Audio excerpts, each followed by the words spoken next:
Several years ago, maybe 10, some of the farmers were just selling in a parking lot, not having an organized space to sell. And a group got together and decided that Maryville really needs an organized farmers market. So about 6 years ago, we were given permission by the city of Maryville to set up in the parking lot on Saturdays. And that's what we've been doing ever since. We've always wanted to have a farmers market. We had some downtown Maryville that sporadically, but it wasn't nothing organized. So my wife Dee and I went to some meetings, and she was on the first board of directors of the Maryville Farmers Market. And some people from Maryville College decided we wanted to have one. We wanted to have an organized farmers market with local farmers. You have to have some real good volunteers, people that are really interested, and we did. We found out how Knoxville did their farmers market. Oak Ridge had a farmers market for a long time. So we found out some of their rules, and we wanted to make sure that it's not a craft show. We wanted to make sure that it was a farmers market. So we wanted a lot of local produce and plants, and we've branched out a little bit with artisan products, breads, things like that. Everybody got along, and we just hashed out the rules, and we've evolved a little since then. And we've got a good market going every Saturday here, all through the summer and fall. Maryville Farmers Market's a big part of our business. We come all summer. We start in April and we come all the way to November, and we just try not to miss a week. We just really enjoy it. It's a really good place to meet people and sell our product as well. The mission and the goals of Maryville Farmers Market is really all about education.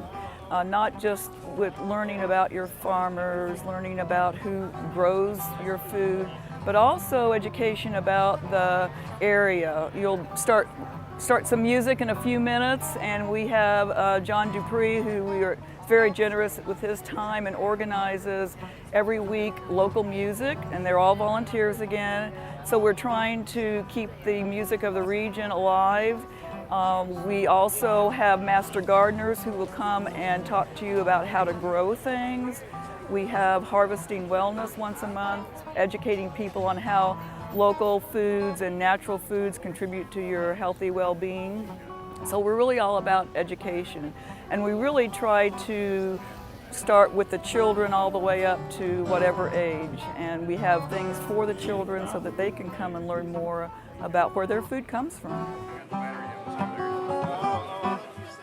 Right now, we have 40 vendors that come off and on. What makes our market is unique is that we're producer only, and partly because of our space, but part of our mission is to educate people on where their food is coming from, give them an opportunity to really meet the farmers and learn their stories. So that's why we've kept it with just producer only. They're all local farmers. Sometimes they'll come just for a month when they have a lot of corn and tomatoes. Other times they'll come every week. We're open from May until November. I've been here from the opening of the market. This is our, I think, sixth or seventh year, and we always have done direct marketing, so we're kind of following our forte to stay with the markets by coming to this one. We do 7 markets a week all over Knoxville and the surrounding area. We kind of specialize in the odd and unusual. We do like 16 varieties of eggplant, 14 different varieties of peppers. We do a lot of odd colored vegetables, purple carrots, purple potatoes, not your typical East Tennessee produce. Makes it a lot easier to sell if you don't have what everybody else does on your table. And a lot of the restaurants we sell to also really like the different colors and have something different on their menu than they normally would have. Wildwood Farm is a farm that's been in my husband's family for years and years and years. We've always run Black Angus cattle on the farm, and that's primarily what we sell year-round. They're all grass-fed. They're bred, born, and raised on the farm, and we take them one at a time to Greenville to be processed. We also have pastured chicken that we raise seasonally. That's where the chickens are basically allowed to free range in pens, and we move their pens to fresh grass every day. We process those chickens on site. We are one of the few farms that are licensed to process chicken on property and then sell. We also have pastured eggs.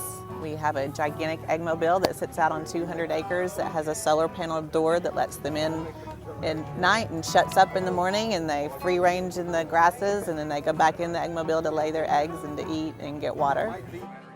Oh, we've had a great response at the farmers market.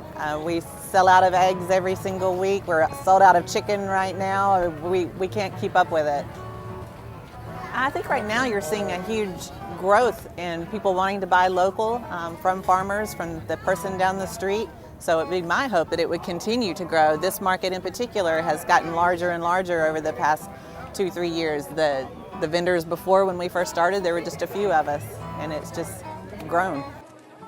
This market may be unique from other farmers markets is that we do have producer only. A lot of other markets have craft vendors, restaurant vendors, and we're limited by space, but we're also really wanting to support our local farmers and give them an opportunity to focus on the produce.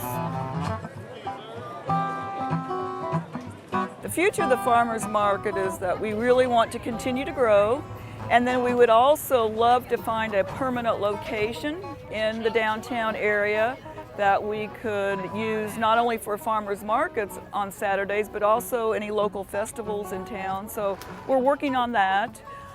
We also want to continue to educate people about the value of local foods and really, again, support our local farmers and make sure that those local farms continue within our community.